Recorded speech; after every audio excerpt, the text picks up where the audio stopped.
Everyone thinks getting rich is hard. They're wrong. Getting rich is actually one of the most well-documented, mechanically straightforward processes in modern economic history. The math is not complicated. The steps are not secret. You can find the blueprint in 1,000 books, 100 podcasts, a dozen TED Talks. Buy assets, spend less than you earn, let compounding do the work. Repeat for 20 years. Done. That's it. That's the whole thing. The genuinely hard part, the part nobody talks about, the part that destroys 94% of people before they even get started, is not getting rich. It's escaping poverty. It's breaking out of the consumption loop. It's surviving the system that was specifically engineered with billions of dollars of behavioral research and psychological precision to keep you exactly where you are.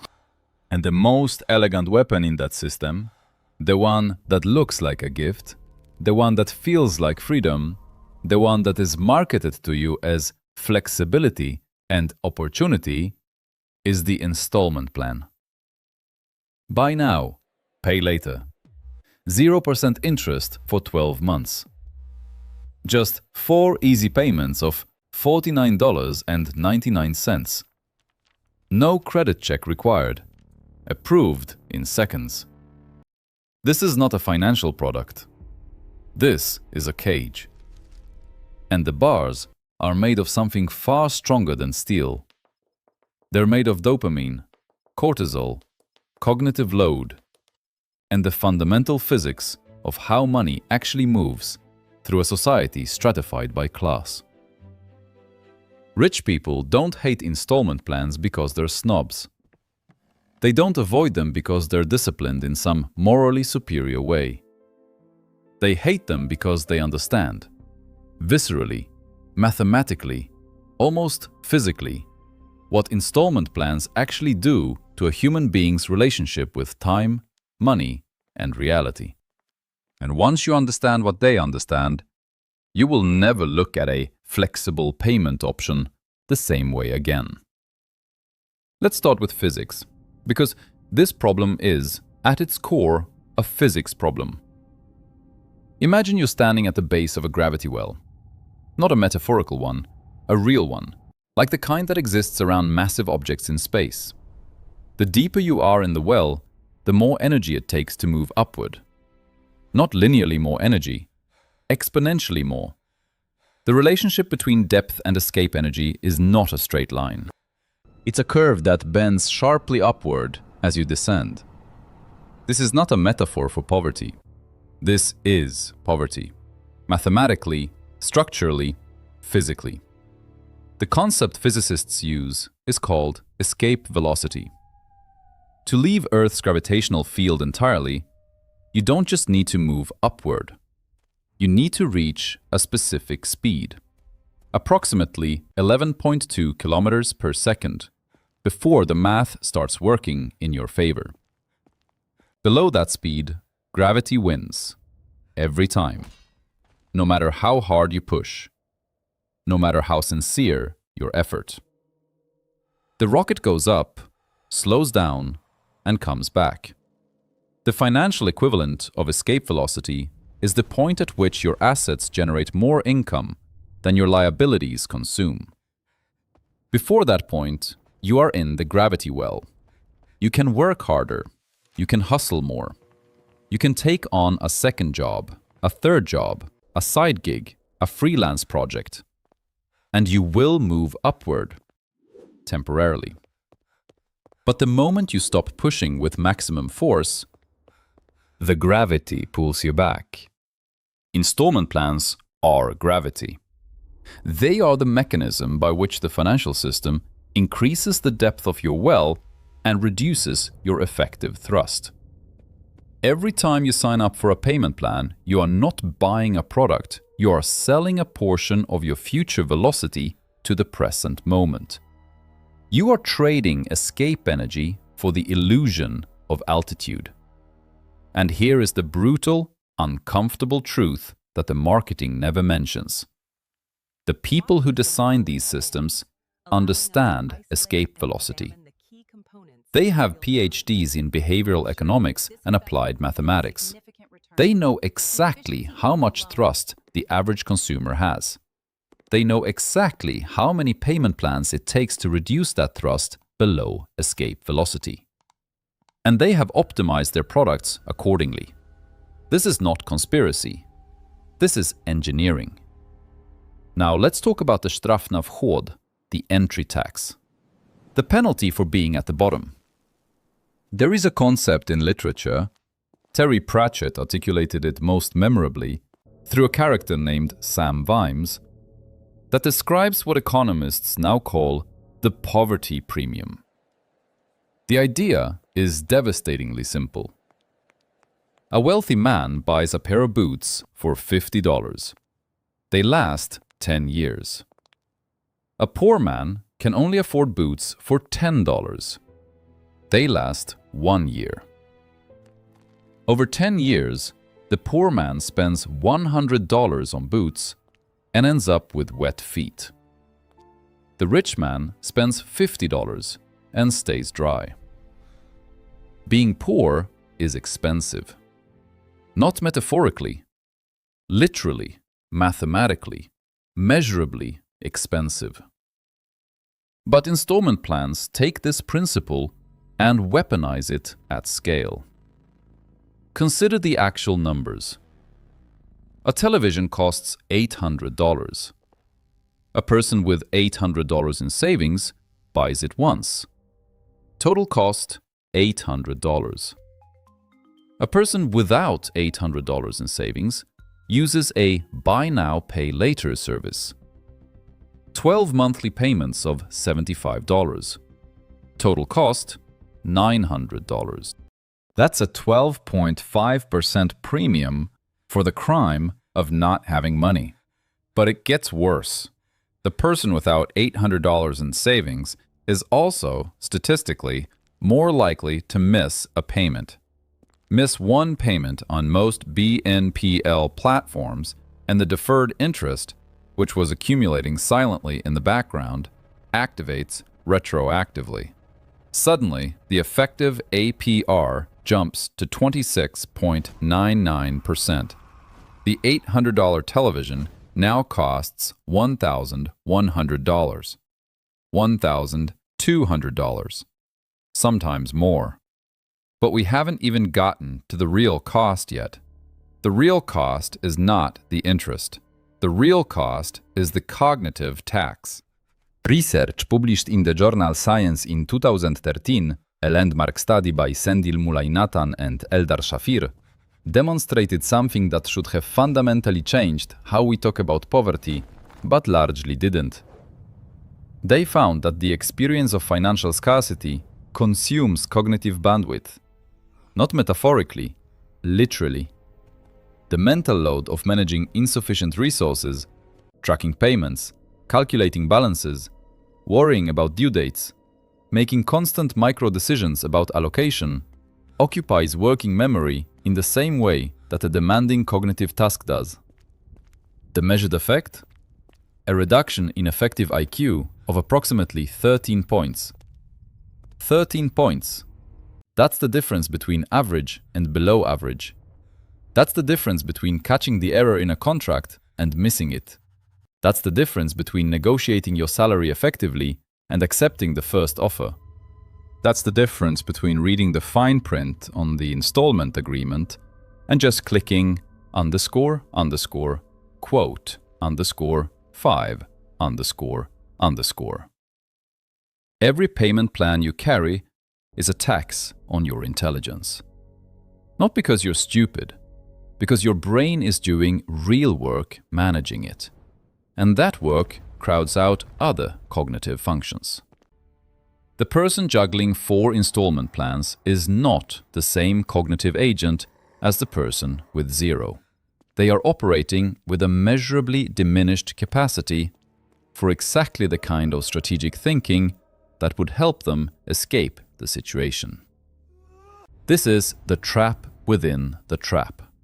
The system that reduces your financial resources simultaneously reduces your cognitive resources for escaping the system. It is elegant in the way that only truly malicious engineering can be elegant. And then there is the biology. Because this is not just about money and math.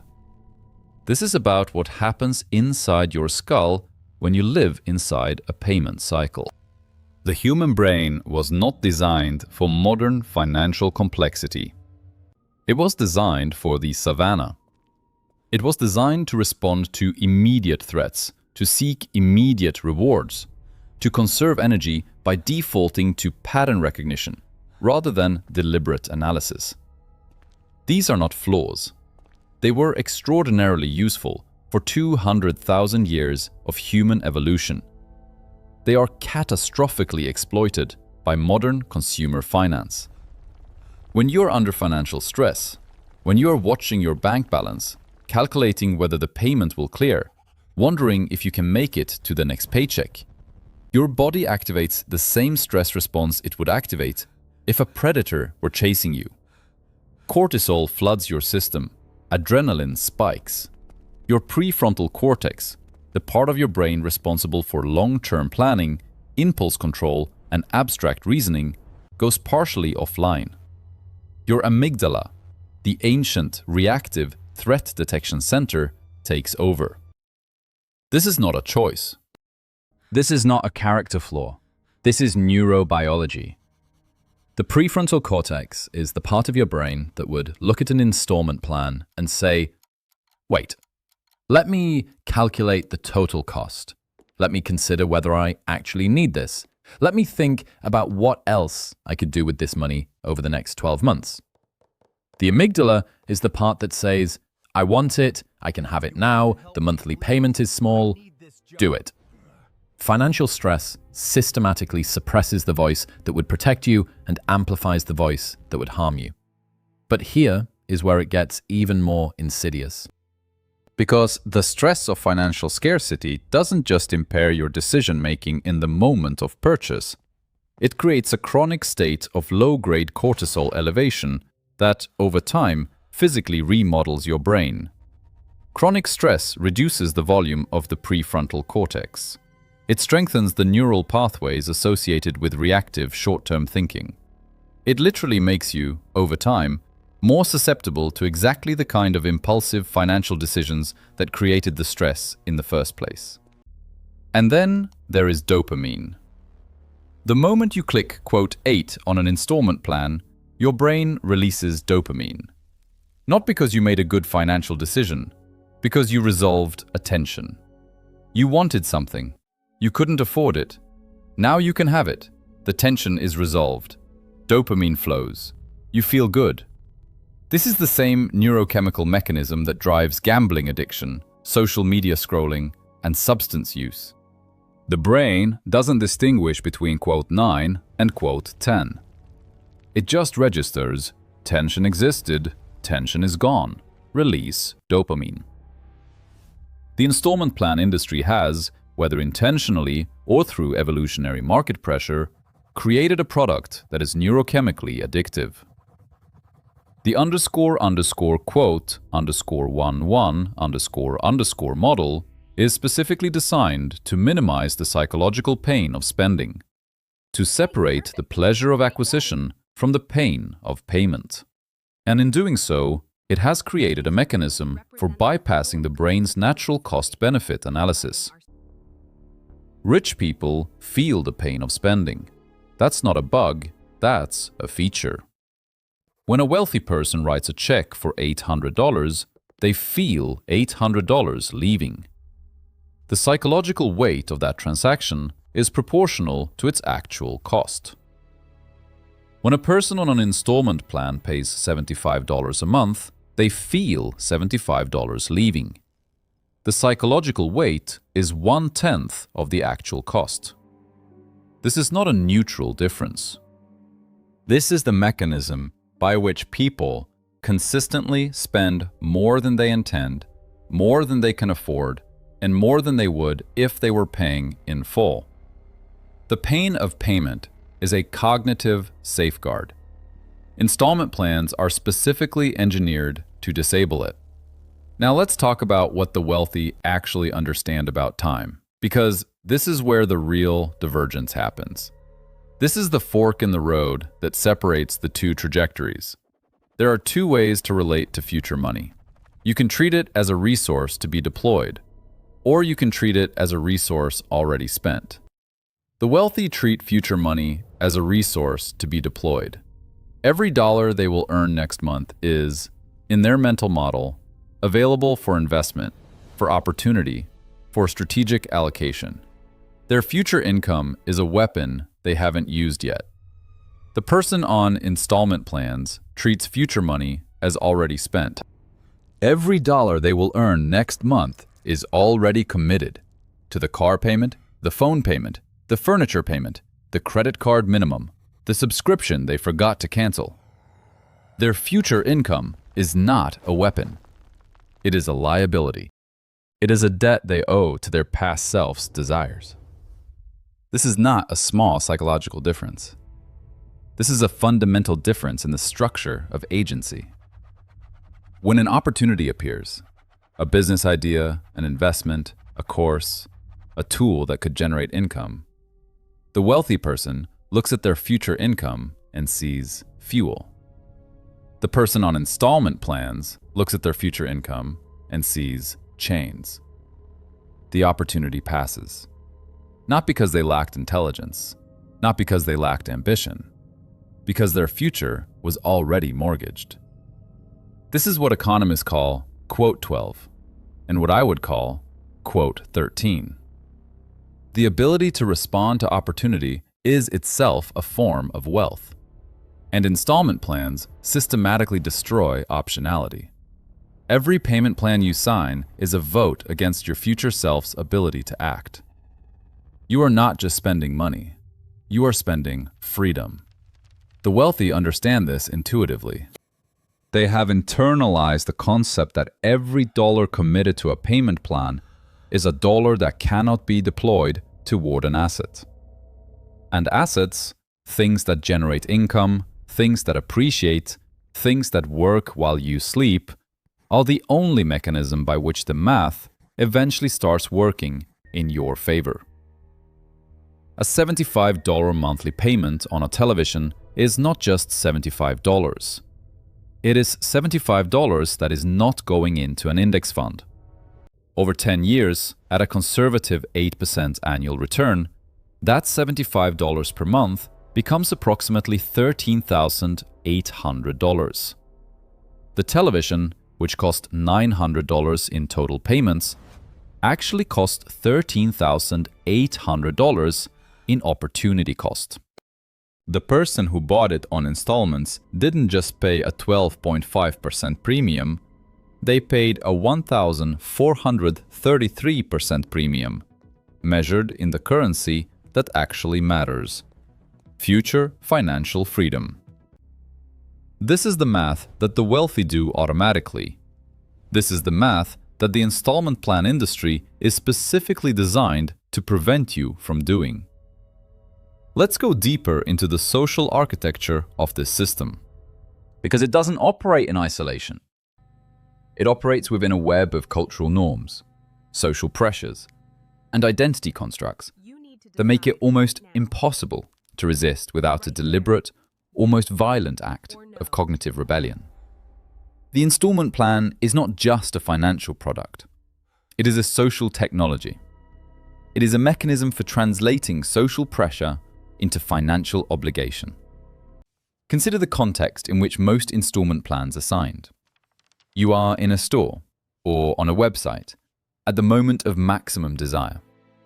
You have already decided you want the thing. The salesperson, or the algorithm, is presenting you with a solution to the only remaining obstacle: the price. The social context is one of completion. You are supposed to buy. The path of least resistance is to buy. Saying no requires an act of will against the momentum of the situation. And the social pressure doesn't stop at the point of sale. It begins long before. It begins with the cultural narrative that equates consumption with success, that measures status through visible possessions, that creates a social environment in which the car you drive, the phone you carry, the clothes you wear, and the apartment you live in are read as signals of your worth as a human being. This is not accidental. The consumer economy requires consumption. It requires that people spend money they don't have on things they don't need to impress people they don't like. And it has spent decades and billions of dollars constructing a cultural environment in which this behavior feels not just normal, but necessary. In which the person who doesn't upgrade their phone every 2 years feels left behind. In which the person who drives a 10-year-old car feels embarrassed. In which the person who wears last season's clothes feels invisible.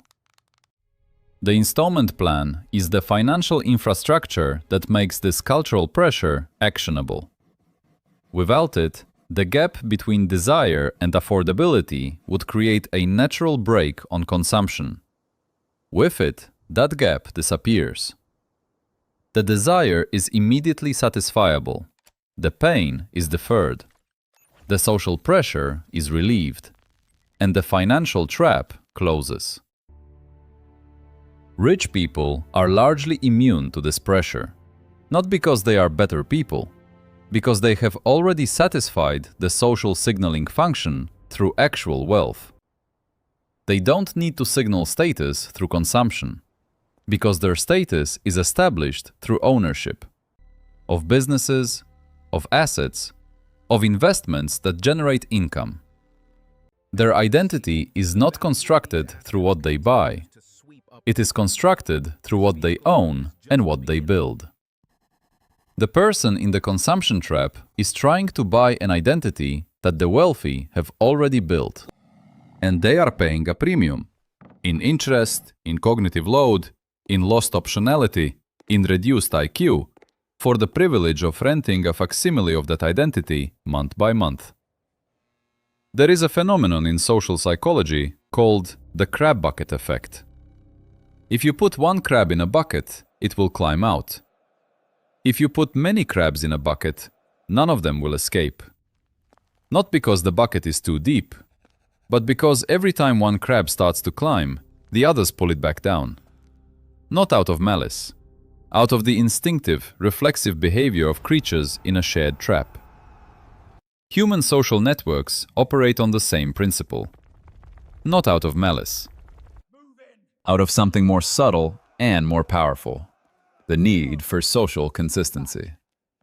The discomfort with deviation. The unconscious threat that one person's escape represents to everyone who remains. When you decide to stop buying on installment plans, you will face this. When you decide to stop upgrading your phone every year, to stop eating out 4 times a week, to stop buying clothes you don't need, to redirect that money toward assets instead of consumption. The people around you will not celebrate. They will question. They will mock.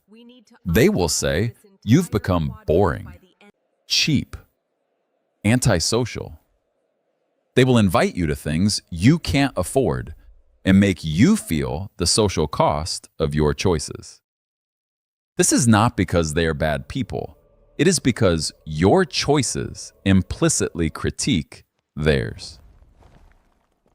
Your discipline is a mirror they don't want to look into. Your escape attempt is a reminder that the bucket is a choice and that they are choosing to stay. The wealthy understand this. They have either already escaped the social environment that would pull them back, or they have developed the psychological armor to withstand it. They have replaced the social validation of consumption with the deeper, quieter satisfaction of watching their net worth grow. They have found their identity, not in what they display, but in what they build.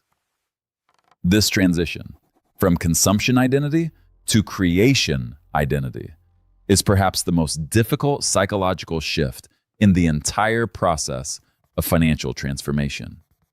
It is more difficult than learning to invest. It is more difficult than building new habits. It is more difficult than understanding compound interest because it requires you to fundamentally restructure your relationship with social approval, with identity, and with the present moment. So what does the escape actually look like? Not in theory, in practice, in the specific, sequential, unglamorous steps that move a person from the gravity well to escape velocity.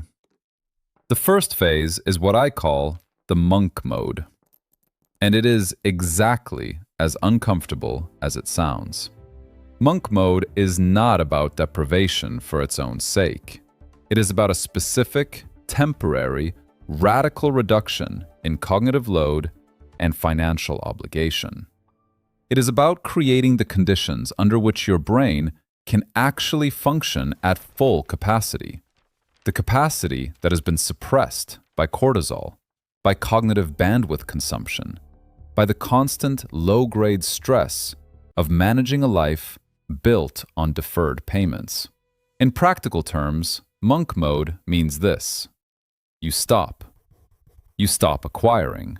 You stop upgrading. You stop signing. You look at every recurring payment in your life, and you ask a single question.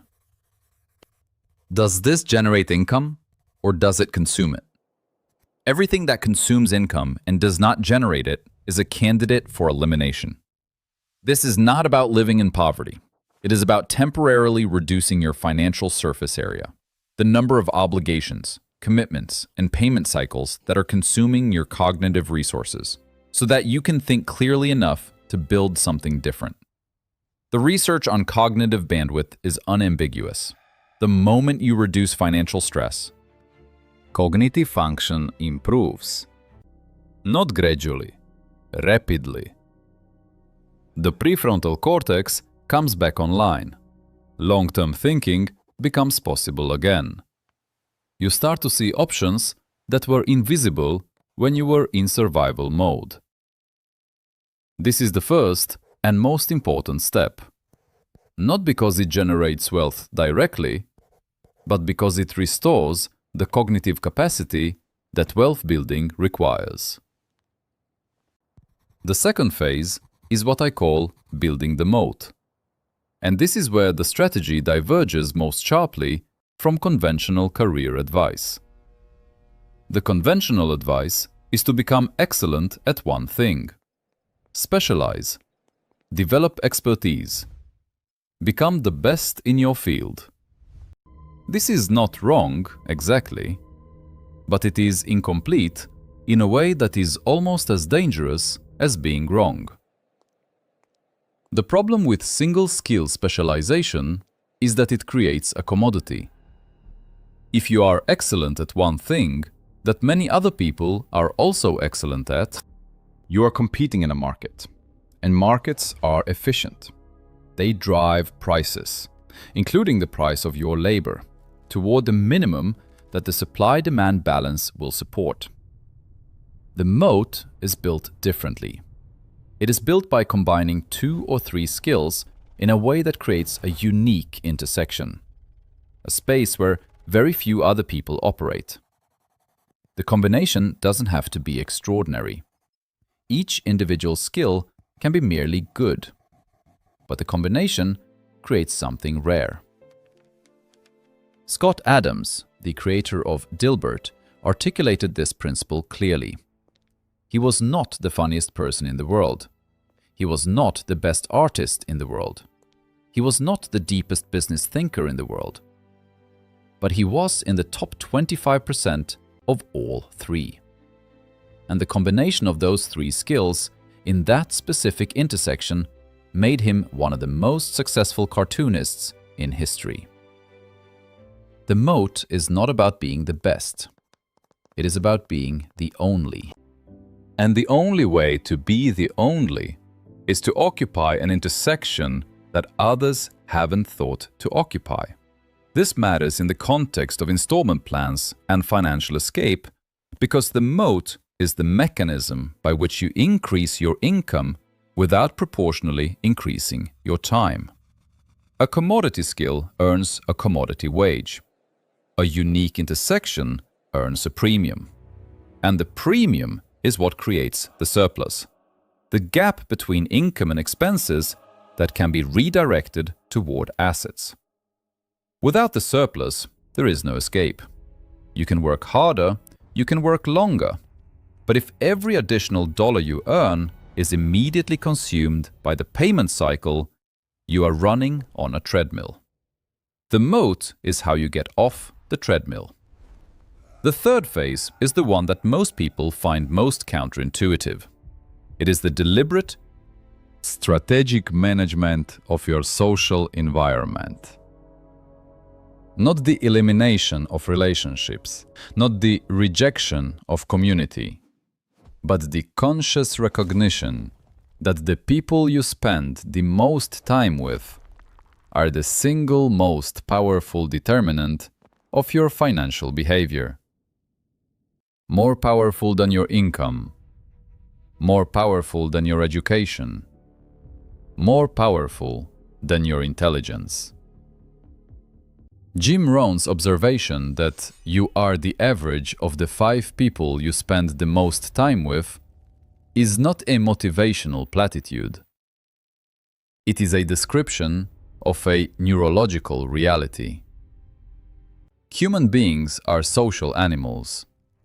We regulate our behavior, our norms, our sense of what is acceptable and what is aspirational through social comparison.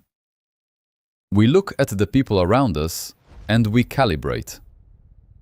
If the people around you are all on installment plans feel normal. If the people around you are all upgrading their phones every year, not upgrading feels like deprivation. If the people around you are all spending their weekends at restaurants and bars and shopping malls, spending your weekend reading about investing feels antisocial. The social environment doesn't just influence your behavior, it defines your sense of what is possible. If no one in your immediate social circle has ever built a business, built an investment portfolio, or escaped the payment cycle, then these things exist for you as abstract concepts. Things that happen to other people, in other places, in other circumstances. They do not feel like real options. The wealthy understand this. They are not, on average, more intelligent than the general population. They are not more hardworking. They are not more virtuous. But they are, almost universally, embedded in social networks where wealth-building behavior is normal, where investing is discussed at dinner, where business ideas are taken seriously, where the question is not quote 15, but quote 16. The practical implication of this is uncomfortable but clear. If you cannot change your physical social environment, and most people cannot, at least not immediately, you must change your informational social environment. You must deliberately, systematically, replace the cultural inputs that normalize consumption with inputs that normalize creation. This means books. Not self-help books with vague motivational content. Books by people who have actually built wealth, who describe in specific detail how they thought, what they prioritized, what they refused to do. It means lectures, podcasts, interviews with people who operate in the world you are trying to enter. It means creating, through deliberate curation, a virtual social environment that recalibrates your sense of normal. This is not escapism. This is neurological reprogramming. The brain learns through exposure and repetition. Every hour you spend consuming content that normalizes wealth-building behavior is an hour that is reshaping your neural pathways, making the behaviors of the wealthy feel more natural, more achievable, more like something that people like you actually do. And then there is the mathematics, the final phase, The one that, once you reach it, makes everything else feel obvious in retrospect. Compound interest is the most powerful force in the financial universe. Einstein may, or may not have called it, the eighth wonder of the world. The attribution is disputed, but the mathematical reality is not. Money that generates returns, and whose returns are reinvested to generate further returns, grows exponentially. Not linearly, exponentially. The difference between linear and exponential growth is not intuitive. Human brains are wired for linear thinking. We understand, quote, 17. We do not viscerally grasp, quote, 18. The numbers become abstract before they become real. So let's make them concrete.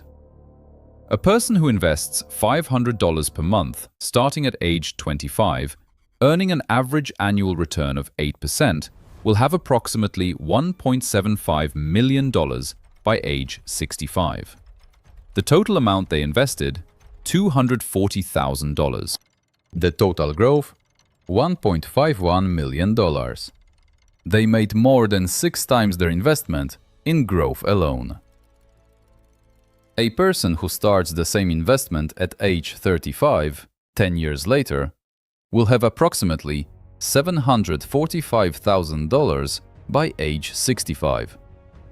Same monthly investment, same return, but 10 years later. The difference? $1 million. $1 million lost to a decade of delay. Now consider what those 10 years of delay typically look like in practice. They look like installment plans. They look like car payments, and phone payments, and furniture payments, and credit card minimums. They look like $500 per month that was available but was already committed to the payment cycle. They look like the decade during which the cognitive bandwidth was consumed, the prefrontal cortex was suppressed, and the escape velocity was never reached. The wealthy are not on the other side of this math because they are smarter. They are on the other side because they understood, early enough, that the math exists. That compound interest is not a concept for finance textbooks. It is a physical reality that operates on their money, whether they understand it or not. And they chose to be on the side where it works for them rather than against them. Because here's the thing that the installment plan industry never mentions. Compound interest works in both directions. The same exponential force that builds wealth for the investor destroys it for the debtor. The credit card company charging 24.99% APR is not offering you a service. It is harvesting the exponential growth of your debt. Every month you carry a balance, the interest compounds. The debt grows. The hole deepens. The escape velocity required to exit the gravity well increases. You are either the farmer or the crop. There is no neutral position. Let's talk about the specific psychology of the installment plan at the moment of purchase.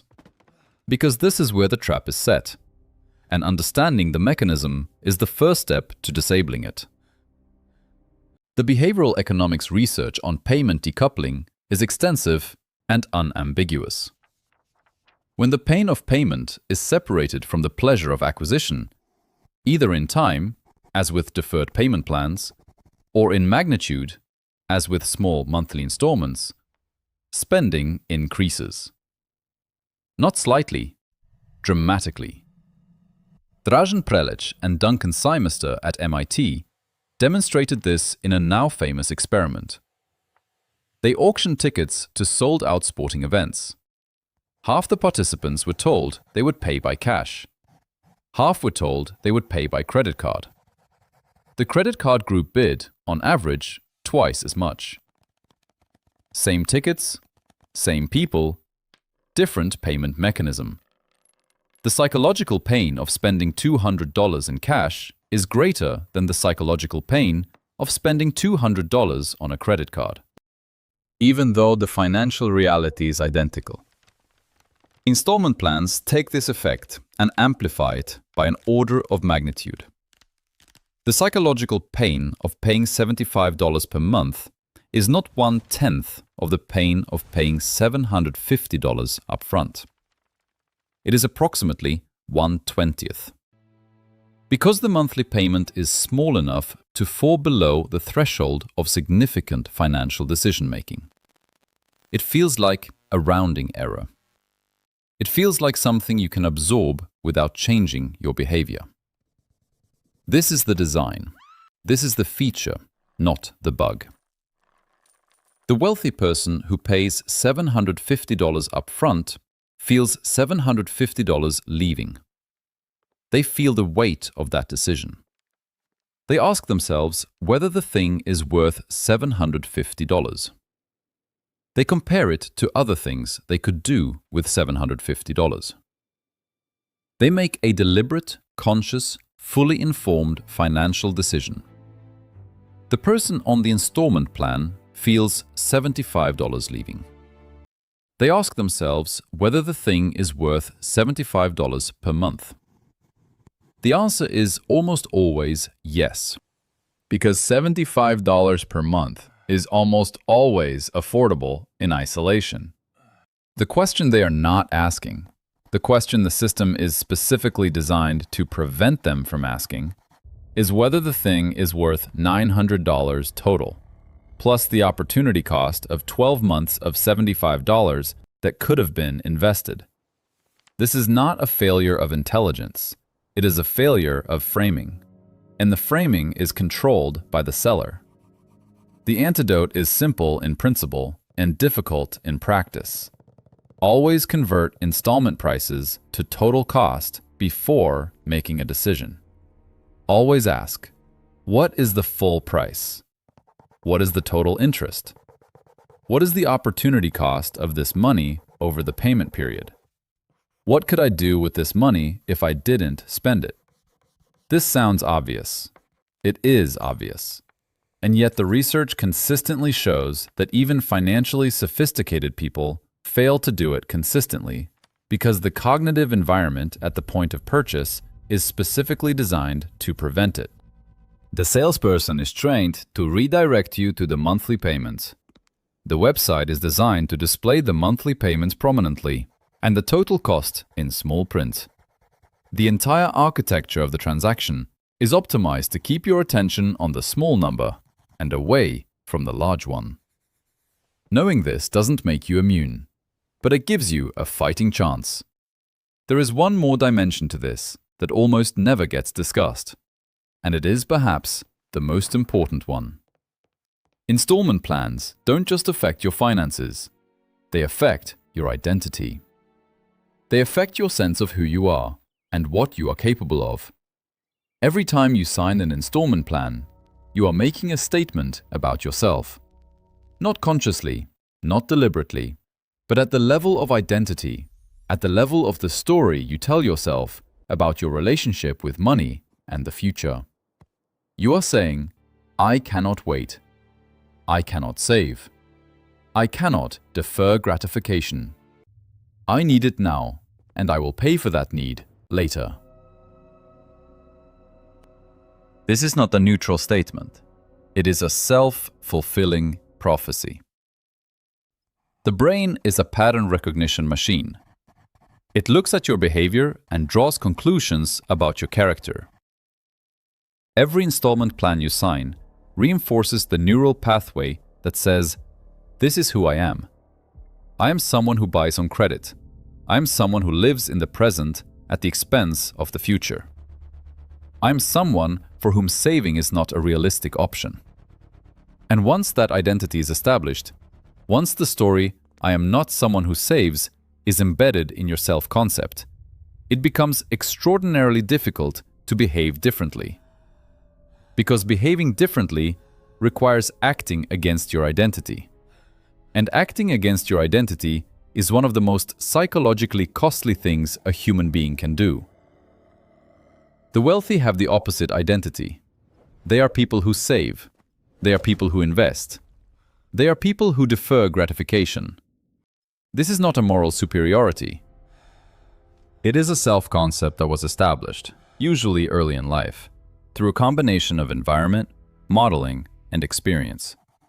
And it makes wealth-building behavior feel natural, feel like an expression of who they are, rather than a violation of it. The escape from the installment trap is therefore not just a financial project.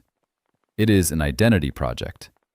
It requires not just changing your behavior, but changing your story about yourself. It requires the deliberate, sustained construction of a new self-concept, one in which you are someone who saves, someone who invests, someone who chooses the future over the present. This is hard. It is genuinely, deeply hard. Not because the behaviors are complicated, but because identity change is one of the most difficult things human beings do. It requires confronting the gap between who you are and who you want to be, and sitting in that gap long enough for the new identity to take root. But it is possible. And the mechanism is the same one that created the old identity. Repetition, environment, and the stories you tell yourself about your choices. Every time you choose not to sign an installment plan, you are not just saving money. You are casting a vote for a new identity. You are telling yourself, I am someone who can wait. I am someone who thinks about the future. I am someone who is building something. The votes accumulate. The identity shifts. The behavior becomes natural. This is the real escape. Not the financial mechanics. Those are straightforward. The real escape is the psychological one. The escape from the identity of the consumer into the identity of the builder. The cage is open. It has always been open. The door was never locked. The bars were never physical. They were made of cortisol and dopamine and cognitive load and social pressure, in the carefully engineered illusion that $75 per month is not $900 per year, is not $13,800 in lost compounding, is not a decade of delayed freedom. The system that built the cage is not evil in the cartoon sense. It is rational. It is optimized. It is doing exactly what it was designed to do. Convert your future into someone else's present. Convert your potential into their profit. Convert your escape velocity into their revenue stream. And it works. It works on most people most of the time because it operates below the level of conscious decision-making. It works through biology and psychology and social pressure and identity. It works because the people who designed it understand human nature better than most humans understand themselves. But understanding the mechanism is the beginning of immunity. Not complete immunity. The forces are real and powerful, and they don't disappear just because you can name them. But partial immunity. Enough to pause at the point of purchase. Enough to ask the real question. Enough to feel the full weight of the decision rather than just the weight of the monthly payment. The wealthy don't hate installment plans because they're disciplined saints. They hate them because they've done the math. They've felt the weight of the full price. They've calculated the opportunity cost. They've looked at the payment plan and seen, clearly and without illusion, what it actually is. A mechanism for transferring their future to someone else's present. You can see it too. You are seeing it now. The question is not whether you understand the trap. The question is whether you are willing to do what understanding requires. Whether you are willing to sit with the discomfort of not having the thing right now. Whether you are willing to endure the social friction of being the person who doesn't upgrade, doesn't buy, doesn't sign. Whether you are willing to build the identity of someone who chooses the future, not because the future is guaranteed, but because the present, purchased on installment, is guaranteed to cost more than you can afford. The math is not complicated. The steps are not secret. The door is open. Walk through it.